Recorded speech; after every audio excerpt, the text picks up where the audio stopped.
I'll start with perhaps a little story, just to sort of, because it is after lunch. And this is about an American, an Malian, and a Brit that were captured by terrorists. And they were told that they could have one last wish. And the American said he'd like a great big steak and a wonderful sort of meal, and he had that, and they took him away, and that was the end of him. And then the Brit said, I'd like to make a speech. And the Malian said, shoot me before the Brit. And so I hope that this does not happen this afternoon, and I'll try not to go on for too long. As you've heard from already, my current background is I work for Transparency International's Defence and Security Programme, and I perhaps ought to say a little bit about that before we go any further.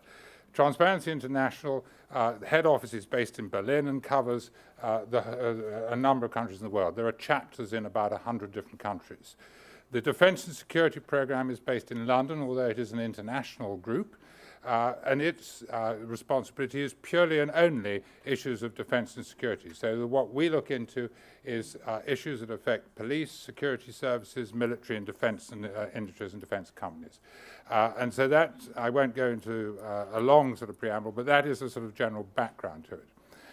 We have become increasingly involved in a number of issues, and this is one particular one. And I haven't actually given a presentation on the relationship between corruption and natural resources before, but it touches a lot of the other work that we do. And so the first point that I'd make is what we mean by natural resources. And clearly, there are the obvious ones, the precious stones, the precious minerals, gems, timber, and so on. But of course, it goes much further. Think of Darfur, grazing, the nomadic tribes, the shortage of grazing, resources in general. Water, increasingly a problem of natural resources, in so much that the fight for water, and notice in this photograph here, this is the Mosul Dam in Iraq, which was recently, obviously, a target for ISIL. And then, of course, this will affect many of your countries. The poaching of wildlife, another natural resource which is being exploited, and the downside, of course, is that as these are exploited, then people will suffer because that natural resource is being withdrawn from them and being used to benefit individual or small groups who are not necessarily anything to do with a particular country. So, inevitably, the problem often occurs in countries where the situation is volatile, where there has been conflict or there's a danger of conflict. It also has links to the funding of insurgent groups, the whole issue of organized crime, funding for terrorism. And again, I'm skipping over a lot of this, and I hope that it'll come up in more detail later on. But I'm conscious of the fact that I've only got about 20 minutes, and I just want to sort of set the scene. But clearly the link between the exploitation of natural resources, the organizations that are exploiting those resources, and where the money is going, and of course where it is not going, i.e. to the government and to the people, is clearly what is behind a lot of it. And clearly, again, a lot of external interests, as we've seen, for example, in the east of the Congo, other countries are being involved and being sucked into the process. And so the bottom line is that the exploitation of these natural resources can be a significant cause of instability. This next diagram comes from the panel that was empowered by the United Nations to look at natural resources in the Congo. And the point it makes is fairly simple. Where you have insecurity, you have exploitations. This is the link between the exploitation and the conflict, and of course the whole issue of arms trafficking. A complex and difficult situation summed up by a very simple diagram. But here we see examples of some of the countries in which that these things have taken place. And again, none of this is news to you. You know all this. It's just that what we're trying to do this afternoon is to put this out on the table so that we can have a discussion around it and as to what we might look at and where we might go in the future. If I'm going too fast, tell me, but I am conscious of the time and the need to get through. I want to use this diagram to illustrate a particular point, and that is how the problem becomes systemic. This diagram was actually used originally and was based on issues in Afghanistan to sort of illustrate the drug trafficking thing. But down here you have the growers. But the growers, you know, you could talk about the people that are mining diamonds. You could talk about illegal gold panning, whatever. The small people at the bottom who are either coerced to do it or are doing it voluntarily, but they are small players in this. But as you go up the chain, you get obviously more powerful people, people who are exploiting the people below them, until you get to the sort of the key traffickers or the key linchpins, organized crime networks and so on. But what you actually have is all this coming along the side.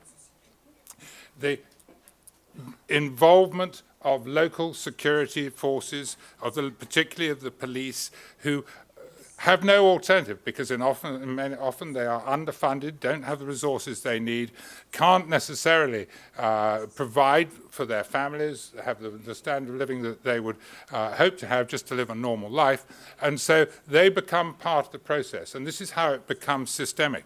So it doesn't matter whether you're talking drug trafficking, whether you're talking illegal exploitation of diamonds, chopping down of trees, poaching. The framework is going to be much the same. But actually it becomes even more insidious, because as you go right up, you now get to the very senior level, the sort of the senior elements of police particularly, but also to some extent military security service in general, and now you get across the link to the political. And when you get the level of political protection, protecting and condoning and supporting this process, then clearly it becomes a serious problem and challenge to do much about it. This is, of course, the challenge that we face. It's a big problem. It is ingrained. It is very difficult to actually find the solutions and the answers. And therefore, it is very much easier to ignore it and just let it carry on. And that is, of course, what we need to overcome.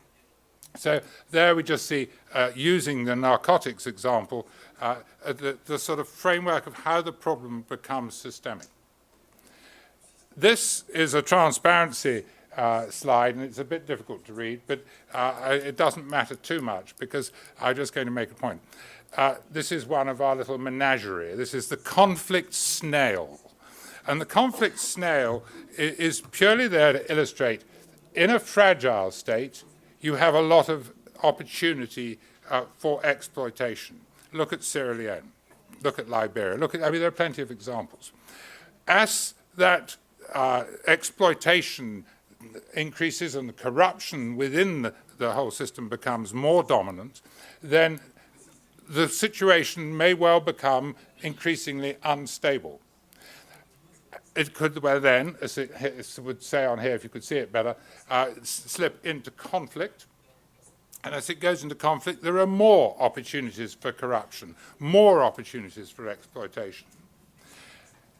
Then we get to a stage in this sort of cycle where maybe there is a settlement. We manage to sort of calm it down, and maybe a peacekeeping mission or maybe some other intervention comes in to try and sort of stabilize the situation. The point that I would make, and this is very important to the whole issue of corruption, is that we need to break the vicious cycle. Because if nothing is done at the stage of a settlement, then the danger is you keep on going round the circle. Because at this stage down here, the people, having had a settlement, the conflict is over now, in theory, they have expectations that things are going to get better. If things don't get better, then you go back around. And this, again, can be fueled by a number of things. It can be fueled by political ideology. It can be fueled by the exploitation of natural resources. It can be fueled by a whole range of issues. But what one does need to do, and the point being, is that you need to get out onto this line. And the only way that you will do that is actually by taking a stand against corruption and putting into place the mechanisms that are going to actually counter it. Again, much easier said than done. But if you want to come out, you've got to do something. Doing nothing is not an option. So what can we do? In terms of natural resources, clearly there needs to be a high degree of transparency. If people are exploiting natural resources covertly, then you will have corruption. You will have the involvement of organized crime. You cannot avoid it. So it needs to be transparent. And you need to have the, sort of the legitimacy of credible organizations that are doing it. It must also be verifiable. You can't have somebody exploiting natural resources and not have a system for verification, because otherwise elements of it will be hidden. And again, it's got to be accountable. If people are seen to be abusing the process, then they must be held accountable. This is not just an issue for natural resources. This is an issue of corruption generally. Accountability is the key. And if you can hold people accountable and you can end the sort of culture of impunity, then you are on the way to actually doing something about it. But if you can do nothing about holding people accountable, or you make no effort to hold people accountable because it is too difficult, or there are other objectives that you wish to achieve first, then again the system will become entrenched. The audit bit, I think, speaks for itself. And then the means of tracking. Many of you will be familiar with the Kimberley process, and in the case of diamonds, the fact that they are traceable. If they're not traceable, then of course they can come from anywhere, and anywhere could be illegally exploited. And so that's great if you're talking about resources such as diamonds, resources such as gold, minerals, and so on. How do you do it for water? How do you do it for grazing? How do you do it for drugs or any other issue? So those are more difficult. But again, they are not less important because they are, again, part of the whole process of ensuring that we have a better understanding. So the importance here really is understanding what the issue is and understanding the consequence. What we do a lot of with Transparency International is that we do a lot of what we call raising awareness. And I hope this afternoon is part of that process as far as you're concerned. I know that many of you will be familiar with the problem. I suspect that many of you will have encountered the problem. But the important thing is that we must be prepared to be involved in a discussion, to put it on the table and to talk about it and to seek solutions. We must be prepared to take that action, or again, it will stay with us. But of course, you've got to overcome a lot of quite big issues. It's all very well for individual people or non-governmental organizations or civil society to actually say, well, we need to do something about it. But actually, when you're up against a country that is exploiting some elements in another country, again, the Sierra Leone, Liberia example is quite a good one, it becomes quite difficult. It's actually not something that can be done by a small group. Then you've got international commercial interests. Again, some of those have not always been quite as transparent as one would hope. And then there's the whole sort of security issue, again, which it can never be divorced from it. If one is going to have any chance of success, there are a number of areas where one can focus. Certainly, of course, one needs to focus on the government. But again, in dealing with governments, if you take a country where the government is involved in corruption, go back to that diagram that I showed you of the narcotics trail. If the government is involved, then they're not going to be wildly enthusiastic about taking a strong stand against it. Yet on the other hand, if you do nothing, you won't ever solve the problem. Therefore, what we would always say is that there's always something that can be done, even if it is a small step. Even if it's going to take a long time, but there is always something that can be done to sort of push the process forward. If you try to do too much too quickly, then the doors will slam, nobody will talk to you, you won't achieve it. Of course, there are a lot of local interests involved. If you address the issue of illegal exploitation, you are going to deprive some people of their livelihood, some people who rely on that to survive. So this has to be taken into account. You need to get the support of the local interests.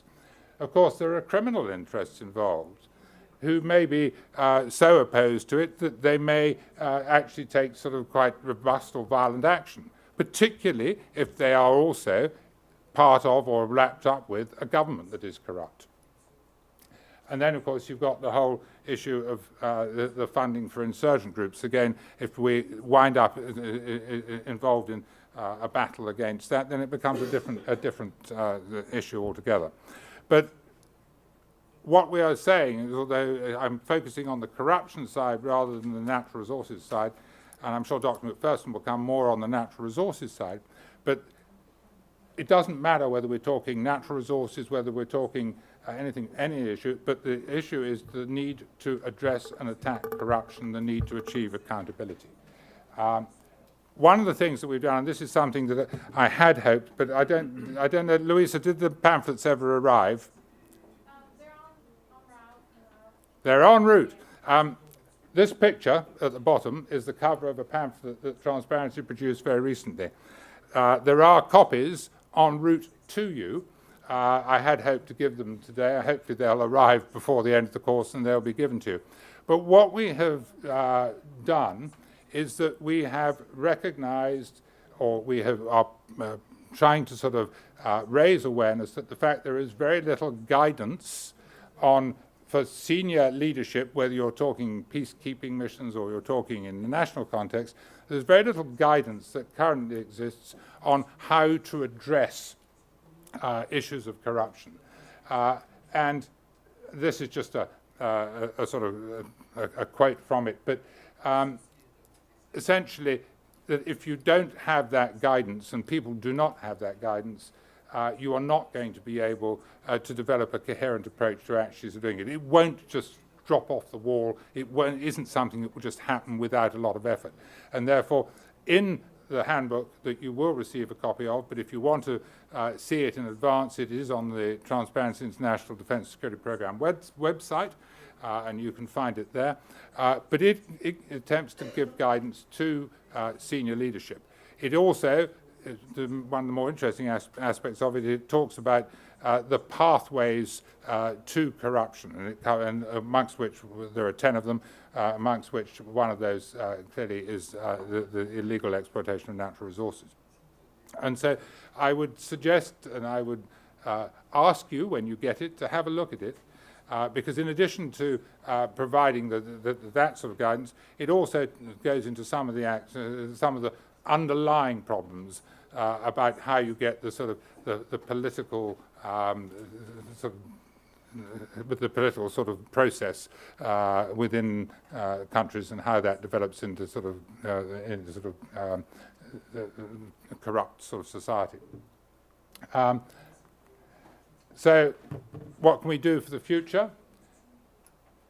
Important to ensure that anti-corruption policies, whether they deal with natural resources or any other issue, are clear and they are well publicized. Again, this guidance will help to provide that. Need to ensure that there are legal mechanisms to support the process. It's no good just saying that you want to do something about corruption without actually having the sort of process to fall back which actually deals with those and holds people accountable.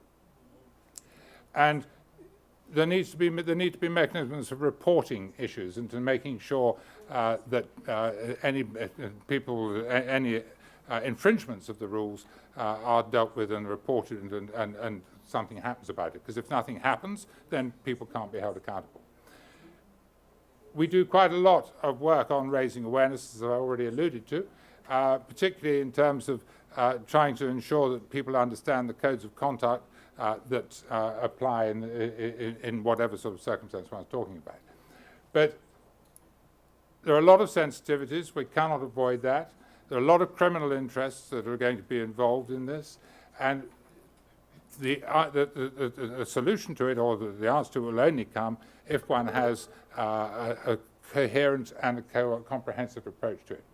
And if one can do that, if one can overcome the sort of problem in itself, then you will go a long way to ensuring stability. If you can ensure stability and economic survivability and viability, then development will take place. But all of this links very much, as I said earlier on, to the whole issue of instability, offering the opportunity for exploitation in the first place, and the need to ensure that mechanisms are put in place to assure accountability. That is all I have to say. I've tried to finish in time. Thank I'll you, now Nick. hand back to you.